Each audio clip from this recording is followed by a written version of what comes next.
नमस्ते दोस्तों, मैं Urmila Solanki Vivekananda academy of human excellence में आप सभी का स्वागत करती हूँ। दोस्तों, आज हम देखने वाले हैं 10वीं कक्षा की चौथी कविता जिसका नाम है तो। और इस कविता के कवि है वीरेन लंगवा।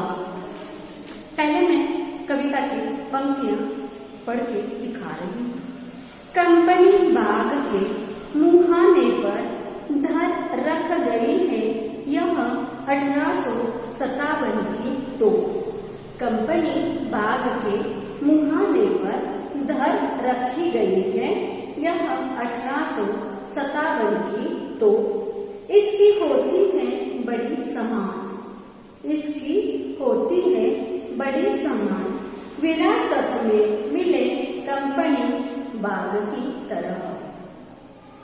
साल में चमकाई जाती है 2 बार, सुबह व शाम कंपनी बाग में आते हैं बहुत से सैलानी, उन्हें बताती है यह तो। सुबह व शाम कंपनी बाग में आते हैं बहुत से सैलानी, उन्हें बताती है यह तो कि मैं बड़ी जबर उड़ा दिए थे मैंने अच्छे अच्छे सुरमाओं के धज्जे अपने जमाने में। यहाँ पर कंपनी यानी कि ईस्ट इंडिया कंपनी द्वारा बनाया बाग। कंपनी मतलब ईस्ट इंडिया कंपनी द्वारा बनाया हुआ बाग। और इस कंपनी के बाग के मुहाने पर, मुहाना शब्द से तात्पर्य है प्रवेश द्वार, मुहाना शब्द से तात्पर्य है प्रवेश द्वार। और इस ईस्ट इंडिया कंपनी के प्रवेश द्वार पर एक 1857 की तोप रखी गई है। अब 1857 की उस तोप की अब बहुत अच्छी तरह से क्या किया जाता है, इसकी संभाल किया जाता है। संभाल मतलब देखभाल। और उस तोप की बहुत अच्छी तरह से देखभाल की जाती है और वह विरासत में मिले कंपनी बाग की तरह। विरासत शब्द से तात्पर्य है थाती, मतलब अपने पूर्वजों द्वारा मिली हुई जो वस्तु होती है उसे कहते हैं विरासत। और यह जो तोप है वह विरासत द्वारा मिली गई है। और इस तोप को साल में 2 बार चमकाया जाता है और वह दिन है 26 जनवरी और 15 अगस्त को। अब 15 अगस्त और 26 जनवरी के सिवा इस कंपनी में जो तोप रखी गई है उस तोप को देखने के लिए सुबह और शाम सैलानी यानी पर्यटक उसको देखने के लिए आते हैं। तब यह तो बताती है कि मैं बड़ी क्या हूँ, जब्बर हूँ। मतलब क्या, मैं बहुत ताकतवर हूँ, मैं बहुत ताकतवर हूँ।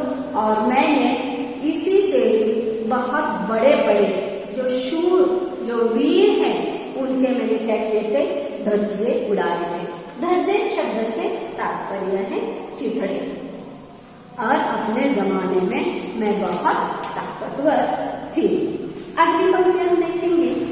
अब तो बहरहाल छोटे लड़कों की घुड़सवारी से अगर यह फारिग हो तो उसके ऊपर बैठकर चिड़िया ही अक्सर करती है गपशप। अब तो बहरहाल छोटे लड़कों की घुड़सवारी से अगर यह फारिग हो तो उसके ऊपर बैठकर चिड़िया ही अक्सर करती है गपशप। कभी कभी शैतानी में वे इसके भीतर भी घुस जाती हैं।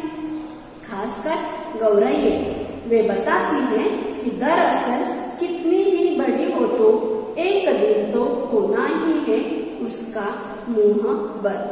1857 की यह स्वतंत्रता संग्राम में इस तोप ने बड़ी क्रूरता के साथ इन स्वतंत्रता सेनानियों का अंत किया था।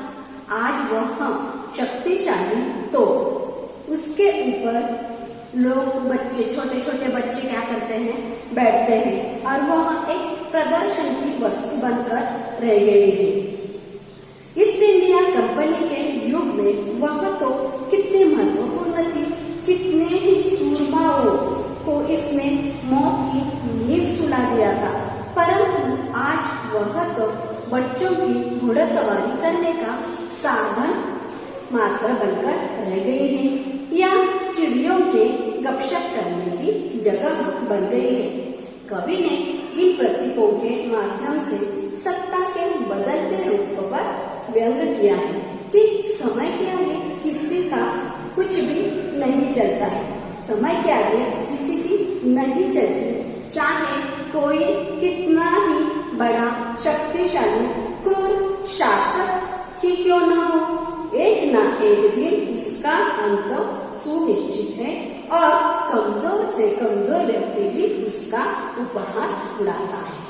तात्पर्य यह है, इस कविता का तात्पर्य यह है कि सन 1857 के स्वतंत्रता संग्राम में प्रयुक्त एक तो कंपनी बाग में रखी है, उसकी विरासत की तरह संभाल किया जा रहा है।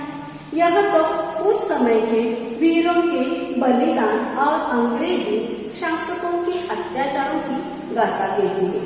कंपनी बाग और तो दोनों ही हमें विरासत में मिली निशानियां हैं, जिन्हें सैलानियों के लिए सुरक्षित रखा गया है। टोप कंपनी बाग में आने वाले सैलानियों को बताती है कि कभी मैं बहुत शक्तिशाली थी और मैं बड़े बड़े सूरमाओं की धज्जियां उड़ा दी थी। अब समय बदल गया है, तो पर बच्चे घुड़सवारी करते हैं या चिड़िया गपशप करती है। कभी कभी गौरैया उसके भीतर भी घुस जाती है। वे मानो बताती हैं कि तो चाहे कितनी भी बड़ी क्यों न हो, उसे एक ना एक दिन चुप होना पड़ता है। समय सदा एक साथ नहीं रहता, शक्तिशाली का भी अंत अवश्य होता है।